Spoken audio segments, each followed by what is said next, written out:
Hi guys, welcome to Football Unspoken, the home of unique football takes. Now, let's get to the episode. Hi Rob, we're going to be talking about Chelsea today, but I'm going to kick us off with some trivia.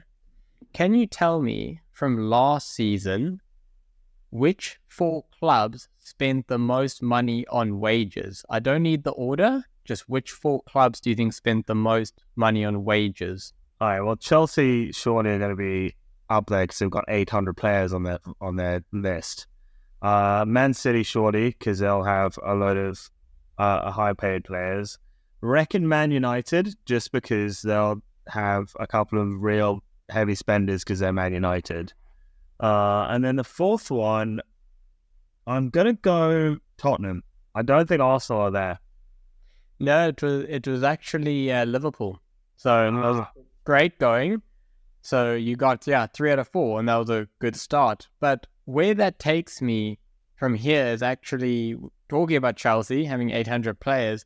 The really football spoken thing that's been happening lately is everyone just hating and beating on Chelsea that this is a complete disaster class of a situation. But the question I want to put to you is, what happens if the Chelsea project actually works? What happens if it goes right? Look, I think if it goes right, we might be in for a meteoric shift in footballing culture, to be honest. Because if this does turn out to be the best way forward in terms of it works out FFP-wise, it works out revenue-wise, it works out most importantly trophies-wise, then you will have a lot of other clubs scrambling to kind of do what they're doing. But at the same time, I think it's what will happen is if it ends up being successful, to be honest, I think they'll be outlawed because it's a massive advantage to your big teams. You can't realistically be a Luton or or Southampton coming up into the Premier League and buying multiple players in a season. It's just not something you can realistically do. And especially giving them those long contracts. I know it technically defers the payments. I understand the economics of that situation, but I think overall, you just can't. It's not sustainable for the smaller teams. So I think it will end up being outlawed. What's your interpretation of when I say to you success? What does success look like for Chelsea from your perspective? Well, it's not a topic that's talked about a lot. That's why let's put some words behind what success would look like. Football's too faceted now, isn't it? It's what's success for the fans and what's success for the boardroom. Because success for the fans is trophies. They don't care how the trophy comes about. I mean, you can look at Leicester, for example. Leicester were massively successful, had their trophy-winning season, and then ended up being relegated, and they're still considered a more successful team than a Tottenham Hotspur, for example. So when you look at things like that, from a fan perspective, it's all about trophies. But from a boardroom perspective, it's all entirely got to be on profit at this point. I think from a Chelsea standpoint, it depends on if they're profitable or not. If they can get these players in and turn them over and they're running at £100 million profit every year, then that's a huge success. And to be fair, that success will probably bring on-field success as well. Yep. So the reason I started with the trivia question around wages is this is something that hasn't been spoken about a whole lot. People purely are looking at the transfer fees and the economics of that. But what people are missing about this Chelsea project is what they're trying to do. I'm not saying it's going to work, but this is the attempt, is they're going to dramatically bring down the wages of the squad because wages fill up such a high percentage of Premier League teams' spending. They want to bring down the average player in their 25-man squad to about 80k a week, which, don't get me wrong, is not a small amount of money. But if you look at last season, if the average player in the 25-man squad earned 80k, they would be at about 110, 120 million a year, which would put them about 8th in the Premier League. So they would have the 8th highest wage spending, which would allow them to spend significantly more on the transfers.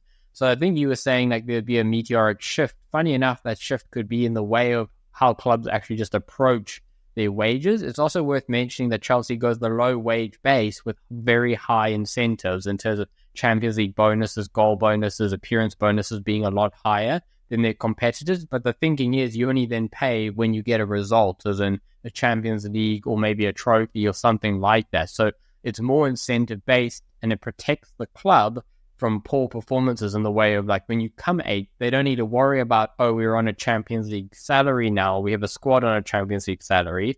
The squad, is already on a non-European based salary system. So that's why when I was looking at it, if they pull that off, like get the squad down to that low wages, and enough of those players play well, and they can sell them off or just have them in the squad, theoretically, they would actually be in a phenomenal position. And that's not me suggesting I think that's going to happen. I actually still don't think it's going to happen, but we can talk about that in a second. I just wanted your input maybe on the wage structure, if you have any opinions on that. I think the problem with theoretical things is they're theoretical. It's this typical punditry before a game, or on paper they're a stronger team. Games aren't played on paper.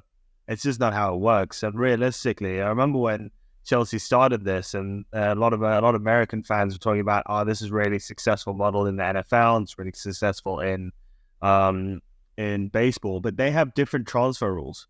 The way their transfers work is very, very different to the way it works in the Premier League. A lot of the time, it's more player trading than actual transfer fees a lot of the time.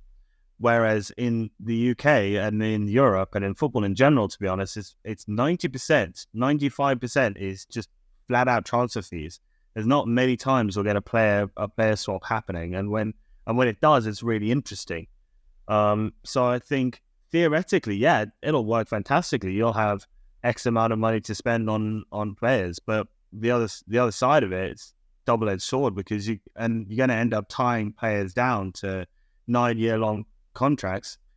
They destroy an ACL, their career's gone. What are you going to do then? Or they just have a stinker. And to be honest, if they have a stinker, they're getting £80,000 for 9 years, guaranteed, or they're getting £80,000 for 2 years at a Burnley. I'm not taking that, to be honest. Like, no, because if my career if I'm on bad form already, why would I risk going to a relegation club where potentially I go down to relegation, I lose 20% of that by being relegated anyway? It's just a risky model. I think theoretically fantastic, but it's just not. Football's not a theory, is it? Well, I'm not sure even on paper is that great of a theory. So now I'll allow some negative talk into the conversation. The reason I say that is, so we've painted the picture here and what happens if everything goes right. They get the wage structure down to that 80K base for all the players, and they're playing well now. Realistically, though, even if they're playing well, you can't have a squad of 25 players where every single player is playing well. You even look at Manchester City, which I think everyone would say is a benchmark team. They've got plenty of fringe players who barely get any, game time, and they wouldn't want to leave Man City, as you were saying, go to another team because they're on high wages and they're in a good squad. So Chelsea, even in the best case scenario that we were painting, would probably have 15 out of the 25 players who were actually playing regularly enough to be considered in good form. So now you've got another 10 players who, yes, aren't on high wages, so maybe they could go get similar wages elsewhere, but they're on a 7-year contract. They don't have to play, and you can say, oh, they're professionals. But if I look at the Sterling situation, which is a low-hanging fruit for me to talk about, but the point is, the way they're handling that situation is very stupid. I understand they want to sell him. I understand the wages are too high. Not a problem with that. But when you make him go train with the reserves, and everyone knows Chelsea have to sell, what do you think is going to happen? Well, everyone's going to go, okay, cool, you can pay me 50 million a year to take Sterling off your hand, and that's the best offer you're going to get, right? So from that perspective, that's why I say even the best case scenario for Chelsea is having 10 Sterlings basically every single year, because you're going to have the squad of 25, only 15 can realistically play a notable enough amount of games for that to really work out. So for me, best case scenario is the low wages, but they're still going to be stuck with a Sterling, at least 10 of them every single season. And for that reason, I think even in the best case scenario, there's complications here that people aren't talking about. Yeah, and again, I think this kind of runs back to Todd Bowley running it in an American style fashion, which just doesn't work, because in American sport, in the NFL or in baseball, if you've got a player like Sterling who you're sitting there going, he's not on my plans, I don't have an interest for him, you can trade him away. You can trade him away for example, a draft pick in the NFL. And like that's a pretty good deal. Even if you're getting a lower draft pick, you're still getting a new youngster who will come through and could come right. Whereas in the Premier League and in football in general, you're just not going to get anyone who's going to see the Sterling situation and go, yeah, I'll pay 75 million for him. Like, why would I? I either get to watch you pay this guy stupid money for the next 3 years, or I'll give you 15 million and a bag of chips for him. Like, that's about it. And I think that's kind of just what it boils down to in terms of this not misunderstanding of the way transfers and the transfer market works in the Premier League. And the other thing that we haven't touched on around this entire situation is agents. Like, it's all well and good that Raheem Sterling's sitting there going, I want to go off to play for Everton because they're actually going to pay me and I might get 100K for the next 2 years. That's fine. But the agent's going to sit there and go, well, no, because that's 100,000 less than what you're getting here, and I'm gonna get less of a fee. It doesn't make any sense, basically. So the thing that also is going to be a major player around Chelsea is just the agent fees, because what you hear is the transfer fee is never the actual fee. You know, you've still got signing bonuses, you got agent fees. You know this from playing Football Manager, to be honest. So if they can't bring those wages down, and Chelsea repeatedly don't make a European competition, frankly, if they don't make Champions League, because I don't think Europa even brings in enough money to make this a viable system, how much danger or trouble are they in, considering where FFP is now? Todd Boehly can't just rectify the situation by dropping 500 million into the club and say, okay, well, we'll protect ourselves that way. How much danger are they in if this goes bad, this plan?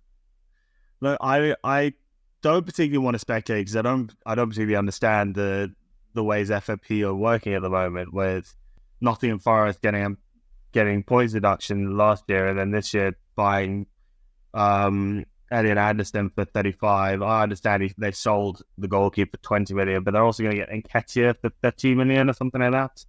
Don't understand how that works. Don't understand how Man City are just being able to be Man City about everything. And then, yeah, like looking at the situation in general, I think FFP is in a weird place. But I think the worst case scenario, in all honesty, is you just stop being able to sign players. I think that realistically is Chelsea's worst case scenario. Is right now they're looking at getting all these youngsters in, these 19, 20, 21, 22-year-olds who have high potential.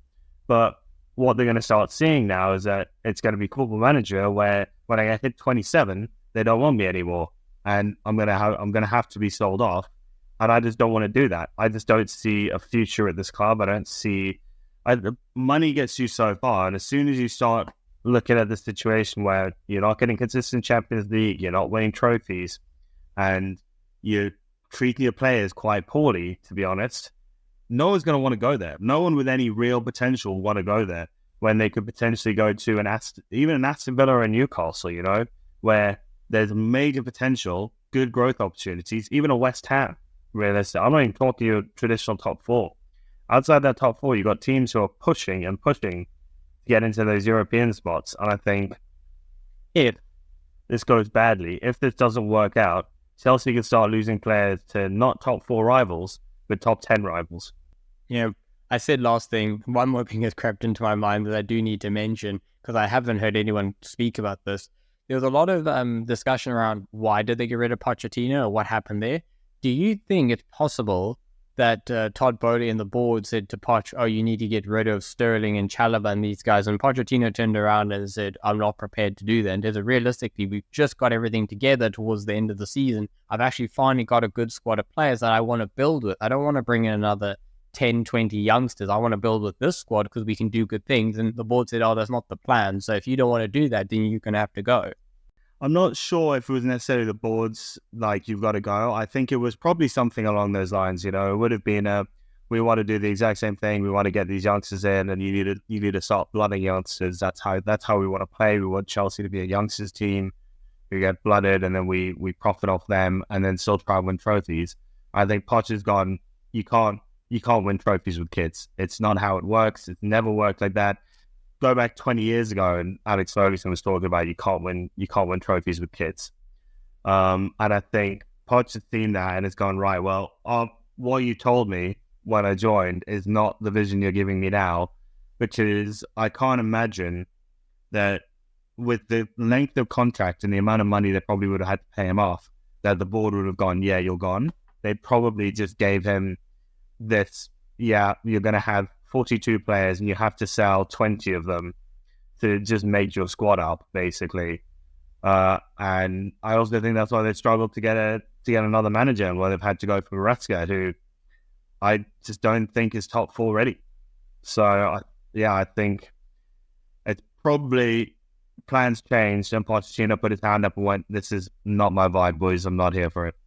There's been a really fascinating discussion, starting with what could go right for Chelsea and how good it could be to how bad it could get, and even a bit of Pochettino at the end there. So thanks, guys, for taking a listen. If you enjoyed this, I'd love to hear what you think is going to happen with Chelsea. Give us your predictions so we can come hammer you for your predictions for a change. Anyway, this has been Football Unspoken, so we'll check you next time, guys.